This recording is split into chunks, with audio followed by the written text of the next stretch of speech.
Hey guys, welcome back to the Quality of Life podcast. I'm your host, Erin Olson, and my goal is to get you from your business idea to big business.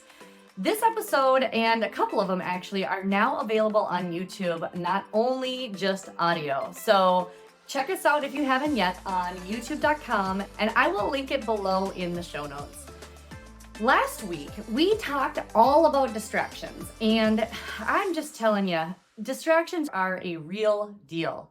I did give us some homework for the next 3 weeks to, before we go to bed, writing down our 3 to 5 biggest things that we need to get done the next day. And then tomorrow, doing those before you do anything else. Today, we are talking all about how to get repeat customers and how to get referrals via word of mouth. Now, word of mouth is a very powerful tool. It can work for you or against you. Now, what exactly is word of mouth and how does it work? How many times have you asked somebody or told somebody where the best place to get a good burger is, right? So just think about that for a moment. Where do you get your hair done? If you're a girl, where do you get your nails done? There are so many things that us as women and business owners tell other people when we see somebody who's doing it well, right? Well, what makes you tell somebody? The quality of the products, the quality of the service, and the way you felt when you left or when your service was completed. Last year, we had a new roof put on our house, and I will tell you, the customer service of that company was excellent. They had a ton of touch points, a ton of places where they were making sure that we knew exactly what was going on, and they wanted to make sure we were comfortable with all of the steps. And I will tell you, I have told so many people how great of a job they did. Now, when it comes to word of mouth, like I said, there's positive and negative parts to word of mouth. We all know that there are the Karens, the ones who want to see your manager because they are not happy about the quality of their food. Or, the people who just want to complain about everything. Those Karens can be one of your most powerful tools. Those Karens can be harnessed to become one of your biggest mouthpieces. Now, I apologize in advance if your name is Karen, but we all know who the Karens are in this world. You can turn the most unhappy customers into the most raving fans, okay? So how do you do that? Now, I'll just tell you a story. Back in Hey Chicks, when we first started, we had a company creating our products outside of the business, and they made a mistake, and it was a very big mistake. Our seams in our nets blew out within the first week of use. That's one of the things that made our nets work so well. And so when those seams blew out, we tried everything we could to get a hold of the people who had received our first products. Now, way back a few episodes ago, I talked about the importance of collecting customer data. This is the thing that I was talking about because we couldn't find all of our customers. So we went on Facebook and we searched for people talking about our products. And we actually announced that we had made a mistake. And we found one customer out there who was complaining like crazy that our products were not up to snuff. And buyer beware and stay away from us, right? So what we did was we figured out who she was. We found out a way to contact her via DM, and we made it right. And that woman turned around, used the product. We sent her new products out. She used the product and she loved it. You know what she did? She went from telling everybody how bad we were to telling everybody how amazing our customer service was and how we made it right. And I will tell you, that alone made us grow so much. We had another problem years later when it happens once in a while. When you have people who are shipping products who don't care quite as much as you do, we had somebody receive the wrong product, and it was a very wrong product. So what we ended up doing when we adopted a policy that when we had a product below a certain threshold of dollar amount, we would just have them donate that product to a friend who could use it or to a rescue who could use it, and we would ship them out the product for free. Now, that was a little selfish because if we were going to pay for them to ship it back because it was our mistake, it actually would have cost us more than for us to have them donate the product.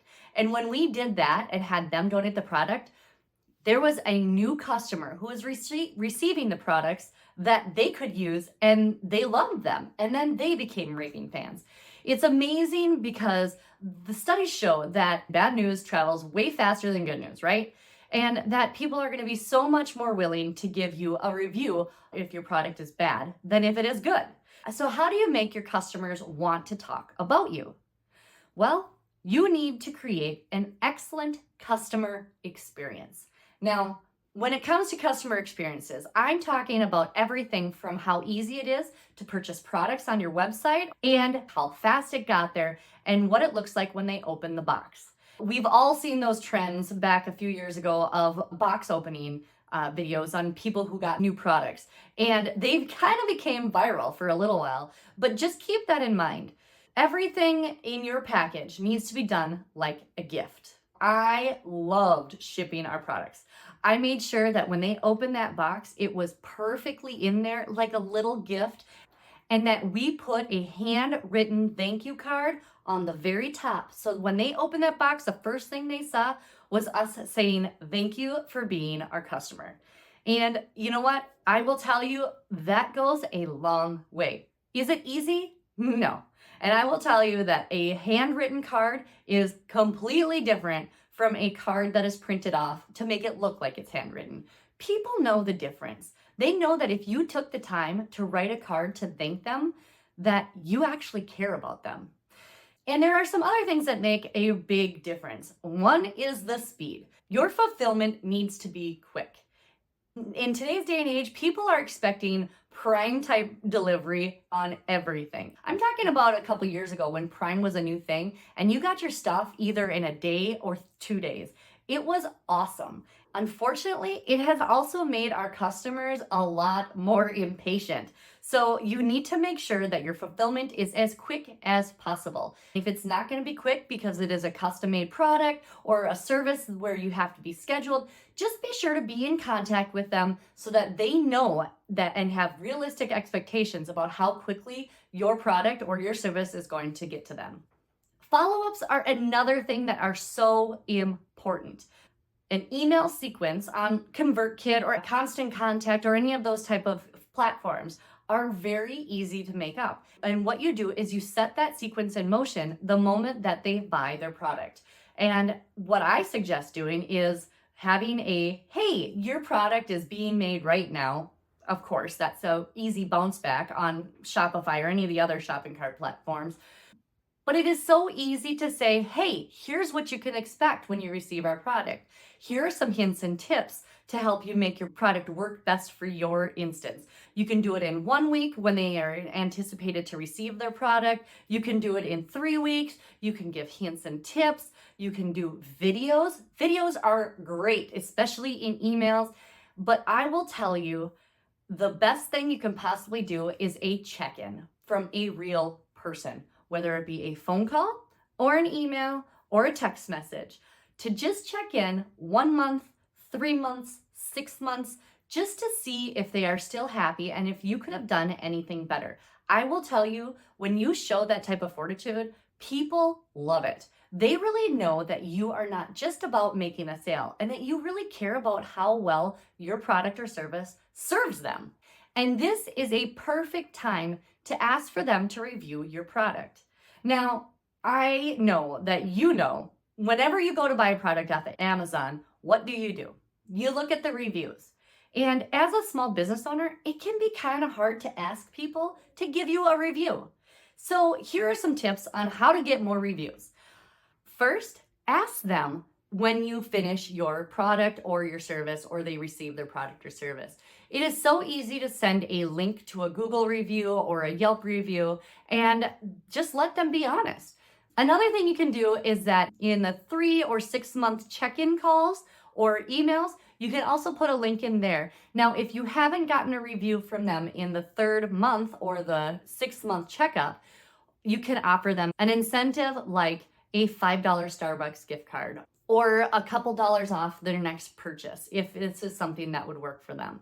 If they just bought a new roof, it's not going to make sense for you to offer them a percentage off on their next purchase. But you could also work with other businesses that offer complimentary products and You can help them and they can help you to barter discounts so that you can offer a friend's discount to a company that you would like to support and they can do the same for you. It's a great way to branch out, meet other businesses, and to work with them so that you guys can grow together. It also creates an alliance so the word of mouth is easier to be spread. Now, when you ask for that review, there is another way that we found in HX to grow our product and our customers exponentially, and that is with a customer referral program. Now, we did it a very labor intensive way to start. When we first started, we offered a dollar amount, kind of like Sky Miles, for whatever products they purchased or their friends purchased, they would get in actual product from us. So say they referred a friend and she bought $100, then the person who referred them would get $10 worth of free product, and so on and so forth. It became very difficult when we had thousands of people who were referring customers to keep track of all of this and who had cashed in their referral bucks. And so it became very, very labor intensive. So what we did was when we changed to Shopify as our platform, we ended up finding that they have tons of third-party programs that work to do this seamlessly.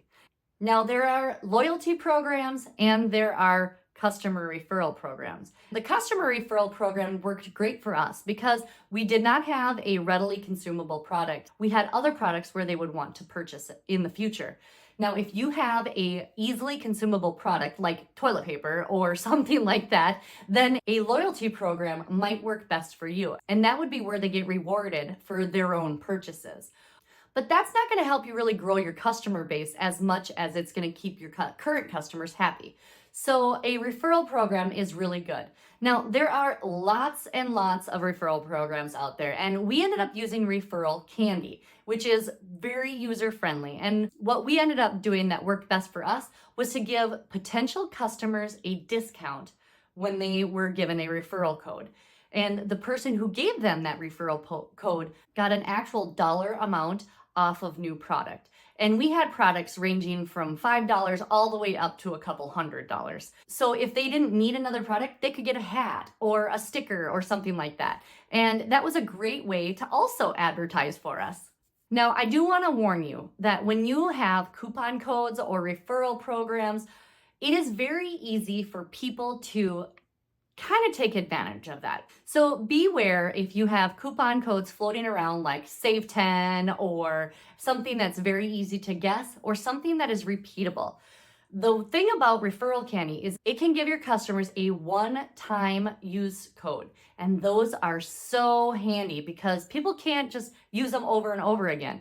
We ran into a problem with people putting our codes out on Facebook. And so they would get tons of dollar amount, which in the long run, we ended up getting way more customers, but it also cheapened the value of our product because it was so easy to get a 10% coupon code online anywhere. And we've all been to those sites where you can get coupon codes to save on shipping or whatever. And so you don't want to be that company that is so easy to discount your product because it does cheapen your value. There are other ways to grow your customer base and to get new customers, like affiliate programs and sponsorships. Now, I'm going to get into that in our next episode, but for now, we're just going to tell you that that is a completely different way to grow your customer base, and it's usually a little more expensive. So Referral Candy and referral programs are a great way to get your foot in the door if you don't have a lot of capital laying around and you can't afford to sponsor somebody to say that they love your product. The bottom line here, guys, is that word of mouth is a great tool and asset, but you are in control of how your customers perceive their experience. From the second they get on your website, how easy it is to find their product, all the way down to their follow-ups 3, 6, even a year later. It is awesome to send out a card to thank them again for their service. If you get a card a year later from a company who maybe put a new roof on your house, you will remember them and tell everybody because they actually thought enough of you to send you a card a year later. That, my friends, is a great way to show them you care. Well, guys, I hope that this episode helps you to maybe get a little better word of mouth advertising out there because it is cheap, if not free, and it is the most powerful thing you can do for your customers and to get new customers. All right, guys. Thank you so much for joining me today on the Quality of Life podcast. Be sure to like, share, and subscribe, and hit that little bell to make sure that you get notifications when we have new podcasts and stuff out. Thank you so much, and please share this with anybody you know who is in a small business that needs some growth, which is everyone, because my goal is to get you from your business idea to big business. I will see you next week on the Quality of Life podcast. Thanks so much. See ya.